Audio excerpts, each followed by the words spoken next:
Are you ready to spice up your videos? Because that's what B-roll is. It's like the pepper on your steak. It's like the frosting on your cupcake. And I gotta tell you, viewers are gonna like your videos a whole lot more if you use B-roll. Now, there are 3 different ways that I use B-roll to spice up my videos, but first, let's have some B-roll.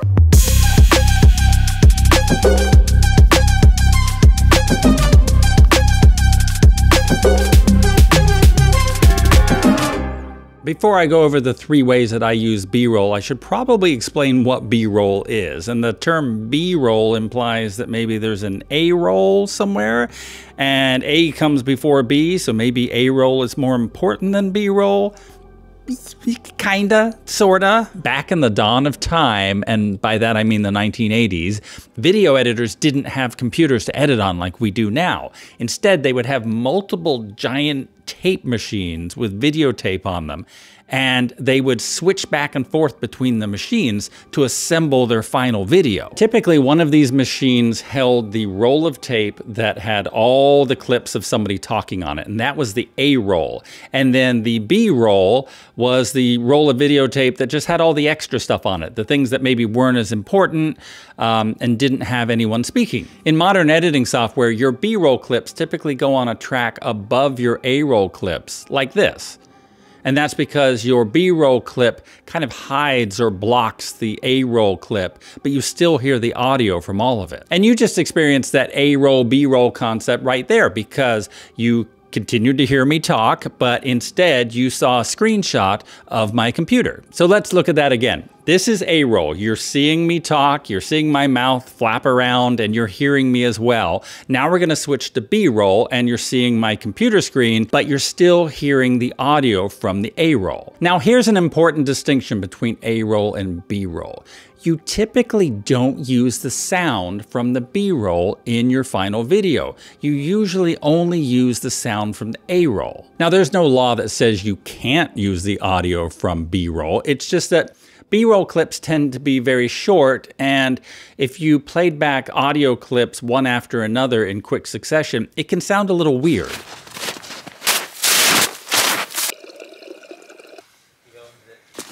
So creators typically will use sound effects, they'll use music, but they won't use the audio from the B-roll. So how do I use B-roll?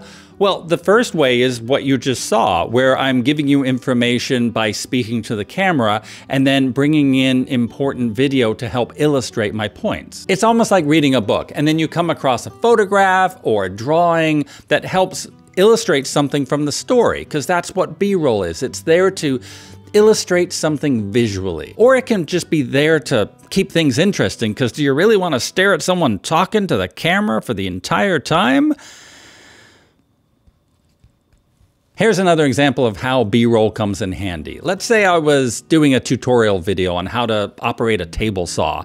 Now I could just record it all in one pass and demonstrate what I was doing and talk to the camera at the same time, but that may not be the best option for a couple of reasons. First off, some things are hard to explain and demonstrate at the same time, and if you are cutting wood with a table saw, you might want to pay attention to what you're doing rather than talking about it. And not to mention, that noise of the saw is probably going to make it really hard to hear what you're saying. So divide up your video making tasks. Focus on getting your explanation correct, and then focus on getting your demonstration correct as well. Let's say I wanted to do a how to paint video, and I've got my work surface set up here.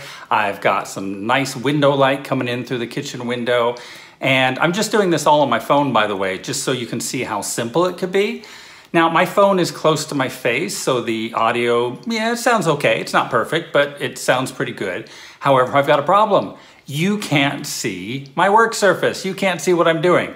So I have to make some decisions here. I've got to decide, hey, maybe I could move the camera further away so that you can see me and my work surface. Now you can see the work surface and you can see me talking as well, but the audio sounds a lot worse. And the reason is the camera's further away, so it's picking up a lot of the echoes from the walls and things like that, and less of the direct sound coming from my voice. So another option is we could put the camera right on the work. Now I have the camera pointed at the artwork, and you would be able to see me working very easily, but again, the audio doesn't sound good. And if you're moving your camera around from different locations to show different parts of what you're demonstrating, the audio is going to change each time you move it. That's where the concept of B-roll comes in handy, because I can separate recording the dialogue from recording the activity I'm actually trying to demonstrate by using B-roll. Kind of like this. I find that as soon as I apply a brush stroke to the canvas or paper that I'm working on, I immediately want to add some texture to it. Because quite frankly, a plain brush stroke can be a little boring.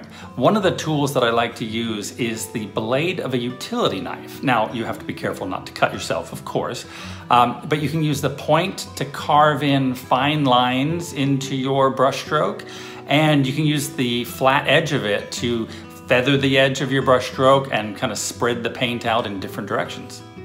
See how I was able to get some different camera angles, I got some slow motion in there, and really helpful was that if I messed up in the demonstration part, I could redo it without having to redo the dialogue as well. So the second way I use B-roll is all by itself, either as an introduction to something or a transition between two scenes. And you saw this at the beginning where I first introduced the video, then I played some B-roll, and then I went back to me talking. And the B-roll wasn't demonstrating anything I was talking about, it was just there to spice things up. So if you can make a B-roll video that has no talking, that has no A-roll associated with it whatsoever, could you make a B-roll video that could tell a story all by itself? Well, yeah, of course. Think of a picture book. A picture book can tell a story with no words, and yet it still tells the story, just like B-roll. B-roll can tell a visual story, and much like a picture book, the story tends to be simpler, but it can still be really powerful.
That sequence was from a vlog episode I recorded a few months ago, and it tells a story without words. And I really enjoy making B-roll because it allows you to tell stories that you couldn't tell with words. I use a lot of B-roll in my vlog episodes, and I've put together a playlist so you can see some more examples. So click here to start the playlist, and you can see how I use B-roll.